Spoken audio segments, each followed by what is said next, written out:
বিশ্বব্যাপী মুসলিম জাতি আজ যেন দাঁড়িয়ে আছে ইতিহাসের এক ক্রান্তিকালে।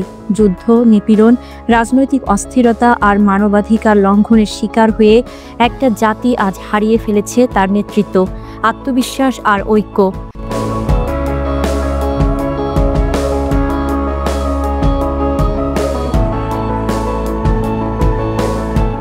আর তাই অনেকেই বলছেন আজকের মুসলিম বিশ্ব যেন বসে আছে আবাবিলের অপেক্ষায়।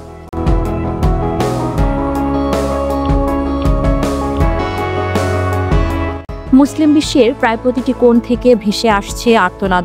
ফিলিস্তিনে শিশুদের রক্ত ঝরে, ইয়েমেনে দুর্ভিক্ষে কাতর মানুষ, চীনের ক্যাম্পে বন্দী লাখো উইঘুর মুসলিম, কাশ্মীরে থমকে থাকা অধিকার, এই সব কিছুর মাঝেই প্রশ্ন ওঠে, কোথায় মুসলিম বিশ্বের নেতৃত্ব?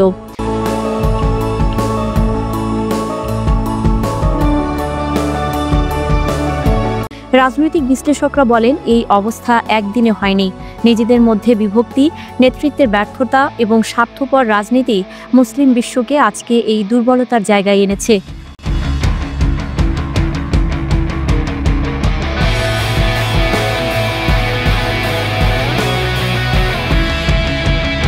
আবাবিলের মতো অলৌকিকতা এখন গল্পের বিষয়। বাস্তবে রক্ষা আছে ঐক্য, শিক্ষা, নেতৃত্ব আর সচেতনতার মাধ্যমে।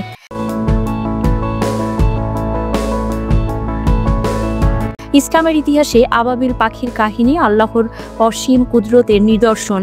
তবে কোরআনে আল্লাহ বলেছেন, নিশ্চয়ই আল্লাহ ততক্ষণ কোনো জাতির অবস্থা পরিবর্তন করেন না যতক্ষণ না তারা নিজেরা নিজেদের অবস্থার পরিবর্তন করেন। সূরা রাদ, আয়াত 11।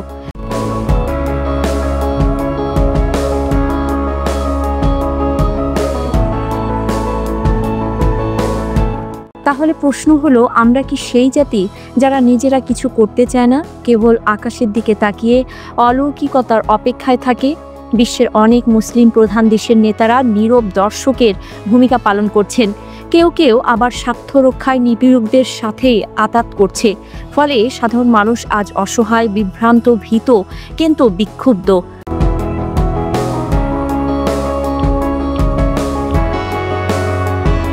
আবাবিল একবার এসেছিল যখন এক নিরস্ত্র জাতি তাদের ঈমান ও দৃঢ়তায় আস্থা রেখেছিল।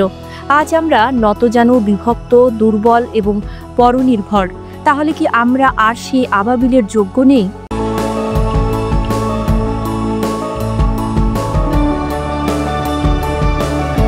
আবাবিলের জন্য অপেক্ষা করতে করতে যদি নিজেকে বদলাতে ভুলে যাই, তাহলে রক্ষা কেবল গল্পেই থেকে যাবে।